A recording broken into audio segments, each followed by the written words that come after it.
Hey everybody, Mike Dillard here, and just heading out to the ranch and thought I'd fire up the GoPro and have a little conversation with you guys about an extremely important topic that everyone really needs to master on their journey to becoming a successful self-employed entrepreneur.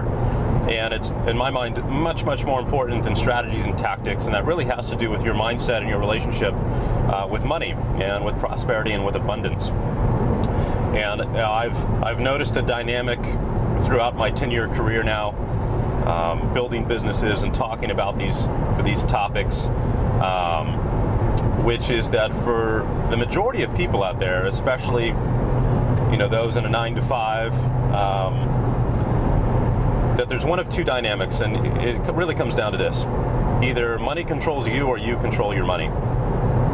And that's from every sense of that word, but specifically from an emotional sense. If you walk into a Walmart, you are walking into a store where just about every single person in there is owned by money. Money owns the decisions that they make, what they can and cannot do in life, their political views, where their kids go to school, what they eat, what kind of job they have. And it is the limiting factor that is like this 500-pound gorilla on their back that really controls every single aspect of their life, which is really sad. But unfortunately, most people don't learn from their parents or from a teacher or from a mentor that you can control money. And that's really the key to making that switch from a scarcity-based mentality, a poverty mentality, coming from a life of lack where whether you have money or you don't have money, it still has an emotional impact on you and emotional control over you. And as long as you find yourself in that position, you are a slave to money, and you're never going to get the results that you want. So what I want to talk about today is really maybe how to think about money a little bit differently, and to give you some insight into my perspective on it, and specifically when it comes to prosperity, abundance, enjoying the best that life has to offer. And I found it fascinating since the crash of 2008, how the attitude specifically here in America around prosperity and abundance and wealth has changed so dramatically, and how it's almost not cool to strive to be wealthy anymore. It's almost cool to be poor. And a great example of this, look it up if you haven't come across them yet, but the big new trend now is what they call tiny houses. And the younger generation Y guys and gals are all into building these little itty bitty 400 square foot, 350 square foot houses on top of a trailer set, so they can be towed around behind a car or whatever. And normally they're made out of wood, and they have like a little house and windows, and it's literally a tiny little house. So the popular thing now is to go build these, and I don't remember the total cost. I want to say it's like 10 to 20 grand. Red light camera ahead. I want to say it costs like 10 to 20 grand to build one. But people are like taking pride in how small of a house they can live in. Like, that's the point of pride for them, is look. Your marked location. That's a point of pride for them now, is look how little I can get by with. And my God, what a limiting attitude and outlook on life, where your world is so small that you've compacted it into a 400 square foot house, and that's like your dream. And I get that there's environmental reasons and things like that, all kinds of excuses, but frankly, I think that's bullshit. And I think people are copying out on what they're really capable of. And I think that they're turning this into their excuse for a lack of desire to strive for more, or to really believe in themselves, and to dare to be the best that they can be. So I think that that's just a really fascinating trend. But what I want to convey to you guys is, when you see this kind of stuff in the media, and when you see these 99% signs and bumper stickers and all of that crap, put your guard up when you see it, because that is the sign that individual, in my opinion, has a mental disease. And that's really what an attitude is. It is a mental disease, and it's either going to help you or it's going to hurt you. But it's an idea that can infect other people, just like any other kind of disease can. I promise you, if you go shop at Walmart every single day and you start eating at fast food chains every single day and you start hanging out with that kind of crowd, within a year, you're going to be dead broke, just like they are. On the other end of the spectrum, if you start hanging around with people who are successful, prosperity-minded, working their butts off to change the world and make the world for a better place, you're going to be much more aligned and find yourself closer to where they are than you were previously. So I took a pretty extreme approach to really combat this disease and this attitude that I've just seen spread everywhere, and essentially I decided to give it the middle finger. And part of that is the car that we're driving in now, which is a brand new 2014 Ferrari 458 Spider that I put a deposit down about 6 months ago and got to design every little stitch, nook and cranny of this car, which was a fantastic process. It was built by hand by some of the most amazingly talented engineers on the planet in Italy, and then shipped over here on a boat, and I've been driving it about 2 months ago now. And for those of you who know me, you know that cars are really my hobby and my passion, and I do a lot of off-road racing during the year, the Baja 1000, the Min 400, and now that we've got the Circuit of Americas here in Austin, I'm really looking forward to doing some road racing in this car specifically, so or at least some track days, which will be a lot of fun. So here's my attitude when it comes to material things and things like that. I'm not driving this car because I'm insecure anyway, or I want attention, or any of that other bullshit that people tend to default to when they see someone driving a car like this. My attitude on that is very different, and it changed years and years ago when I bought my very first nice car, which was an Aston Martin V8 Vantage when they first came out, I think in 2007 or 2008, something like that. And it was a transformative experience for me, because all of a sudden it turned one of the most mundane, boring, and wasteful experiences that we have, unfortunately, as human beings today, which is driving your car and running errands, into one of the most unbelievable experiences that you could ever have. And if you've ever sat behind the wheel of a car like this, you know that even just making a milk run down to the grocery store is an unbelievable experience. So it gave me a new appreciation for, you know, what I really look at as pieces of art on wheels, and the design that went into it, and the people and the talent that they have in order to make something like this, you know, real.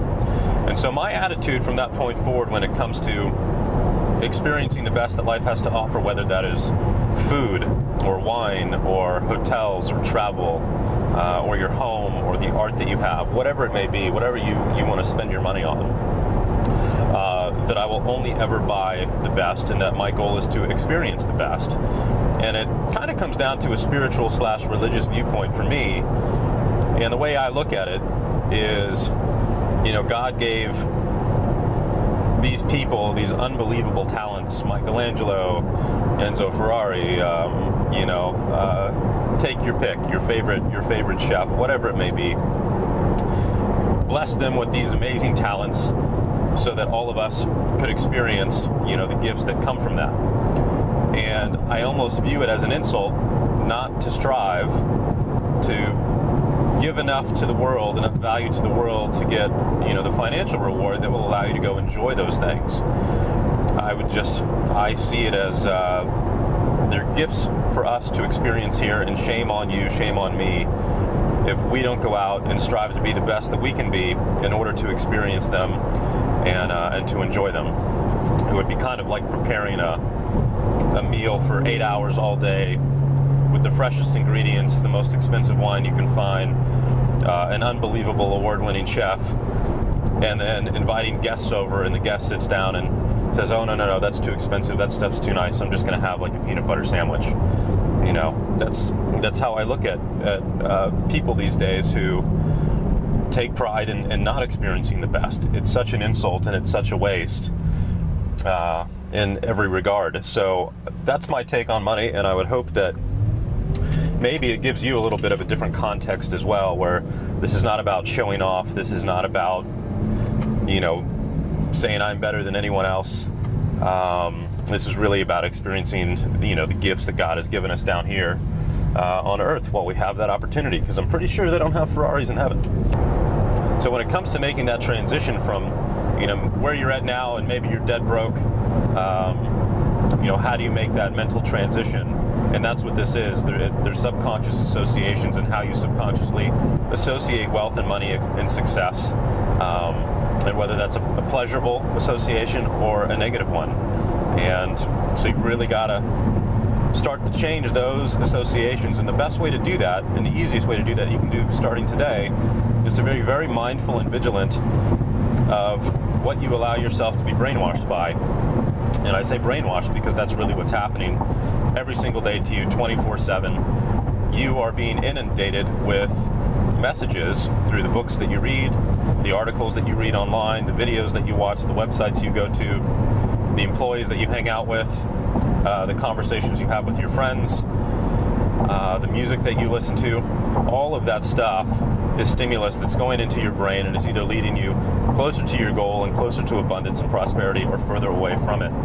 And if you don't have an awareness of that to where you can say, hey, this is not good, and then flip the channel or close the website or whatever it may be, it has a cumulative effect on your mindset very, very quickly, which is why this whole thing of, being broke and poor and living in a 400 square foot house has seemingly become the popular thing to do now, because you've been seeing the articles and the videos about it everywhere. And so the awareness of that attitude is spreading versus an attitude of abundance and prosperity. And so step number one, be on guard against that kind of crap.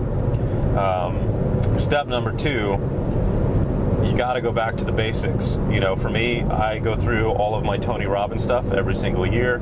They just came out with a digital version that you can download, on your iPhone. And it's just that kind of programming that I expose myself to on a daily basis. And then making decisions in the real world, like today, that are going to back that up and enforce it. And so, example of that is I never accept change for anything.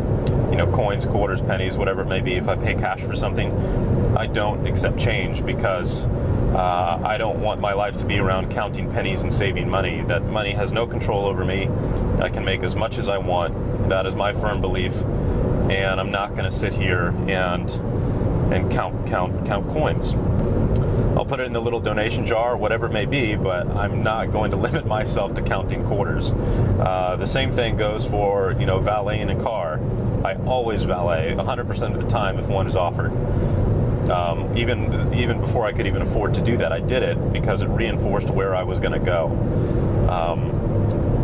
Wearing a nice pair of shoes that are polished and that you can take pride in. Again, even if I couldn't quite afford it, I would find a way to go, have that one little piece of clothing that I could put on a daily basis that was an anchor to the prosperity I was moving towards. Another example is, the kind of gratuity that I leave whenever I eat at a restaurant. Many of you know I waited tables for probably 7-8 years. It was the last job I ever had before I went full-time in my business. And so I obviously have a lot of affinity for people in that industry, but it goes back to the abundance mentality as well. So the least I will ever leave is 20 to 25%, even if the service is absolutely horrible. Who knows what kind of stress or problems that person is dealing with that day, that might affect them. But the bottom line is, that might be an extra 10 or 15 bucks. I'm not going to notice it in my bank account the next day, but it'll have a really big impact on them. So that's important to me. But if the service is great, I leave 40 or 50%.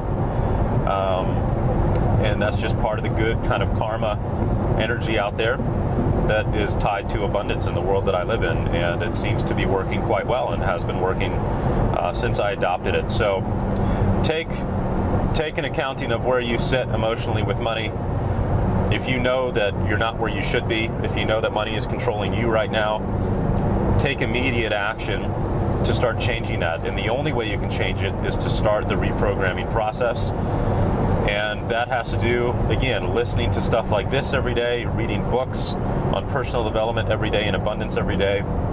Go read the book Abundance. That will totally give you a new perspective on life. Listening to the basics, Tony Robbins, every day. I have it on my iPod and my iPhone. and I put my headphones in the car, and that's what I listen to whenever I'm driving and not filming with you guys.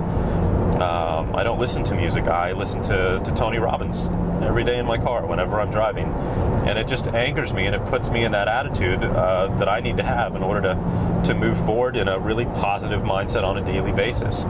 And that's how it's done. There's no other quick trick or way around it. It is a battle of attrition over a world that is unfortunately falling into a really crappy mentality. And it is our really responsibility, as I see it, torchbearers of abundance, as entrepreneurs, to fight that. And so this car is a representation of that. This is my giant middle finger to the poverty mentality taking over the world at the moment. And I hope that you will pick your way, however big or small it may be, to do the same and to stand up and to be an example for others that we create the lives that we want to create and live in. It is all a mental projection of the thoughts we think on a daily basis. So I hope this brought you some new context, maybe a new way of thinking about money and your relationship with it, and at least, if nothing else, helped you identify that that's something you need to address or not. So until next time, thanks so much, guys. Take care.